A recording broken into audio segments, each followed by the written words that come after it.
Nous sommes aujourd'hui en train de lire des paroles dans Jean 12 qui sont dans la dernière semaine, les derniers milles du ministère de Jésus. Jésus prépare ses disciples et au travers de ses discours, bien, il répond à une longue question dans ce long paragraphe du verset 20 à 50 et on va lire que quelques éléments centraux, les trois versets, versets 24 à 26, qui vont comme suit.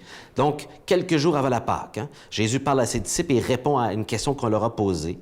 Il dit « Amen, amen » ou « En vérité, je vous le dis, si le grain de blé tombé en terre ne meurt pas, il reste seul. » Évidemment, une graine, si elle ne meurt pas, elle ne va pas pousser et produire du fruit.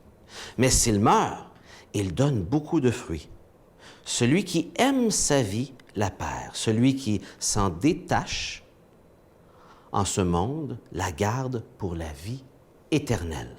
Si quelqu'un veut me servir, qu'il me suive. Et là où je suis, là aussi sera mon serviteur. Si quelqu'un me sert, mon Père l'honorera.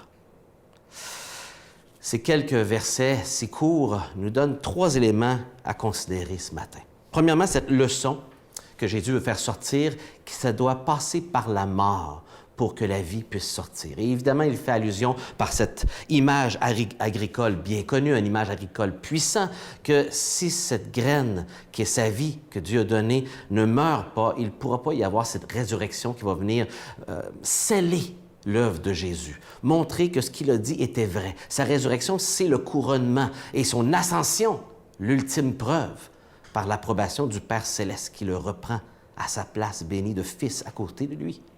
Et donc, tout va passer par la résurrection et on parle ici de porter du fruit. Si on se rappelle bien cette image des 4 terres dans Matthieu 13, ce semeur qui sème dans les 4 terres, ces graines qui tombent dans la bonne terre, qu'est-ce qu'elles vont faire? Elles vont produire 100 fois, 60, 30 fois, elles vont porter du fruit. Et Jésus, par sa mort et sa résurrection, va porter du fruit et veut porter du fruit dans nos vies, que nos vies aussi, ressuscitées avec lui, comme lui, produisent du fruit. Deuxième chose à remarquer qui est important, c'est le verset 24. Il dit, dans le fond, quelle est ta préoccupation la plus grande? Est-ce que c'est celle de cette vie que tu aimes ou celle de la mettre de côté en priorité sur celle qui est éternelle? Le texte est assez intéressant à lire, je vous le relis. Celui qui aime sa vie la perd et celui qui cesse de s'y attacher en ce monde la gardera pour la vie éternelle. Ici, ça ne veut pas dire qu'il faut haïr, même si le texte à la base dit ça. C'est un contraste pour parler de priorité. Est-ce que ma priorité est sur cette vie temporaire et que je pense que cette vie temporaire est ma meilleure vie, alors j'y donne tout ce que j'ai, ou est-ce que je suis conscient qu'il y a une meilleure vie, qu'elle est temporaire celle-ci et que je dois aimer avant tout les priorités que Dieu m'a données? Et que ce n'est pas mon attachement à la vie présente, mais mon attachement à la vie éternelle qui amène une priorité dans mes relations, dans mes choix, mes priorités. Et ici, il invite à une priorisation qui est un grand contraste entre le monde temporaire et la vie éternelle. Ce qui amène au verset 26. Qu'est-ce qui a le plus de valeur pour vous? Si quelqu'un veut me servir, qu'il se mette à ma suite. Et là où je suis, là aussi sera mon serviteur. Remarquez bien ici, serviteur. Voilà ce à quoi on est appelé.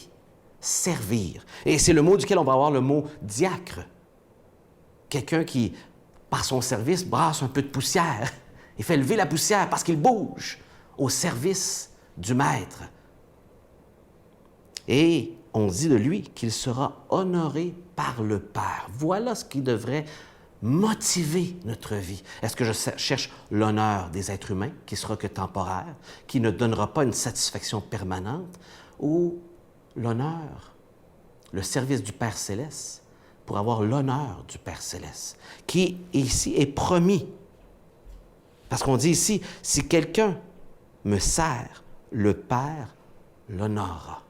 Et ce que Jésus est en train de dire, c'est que lorsqu'on sert Jésus, lui qui a été envoyé par le Père céleste, celui qui consacre sa vie à le suivre malgré les défis, malgré que ce n'est pas facile, malgré nos échecs personnels, nos efforts qui ne seront jamais assez. J'ai besoin de son aide pour le servir et le suivre.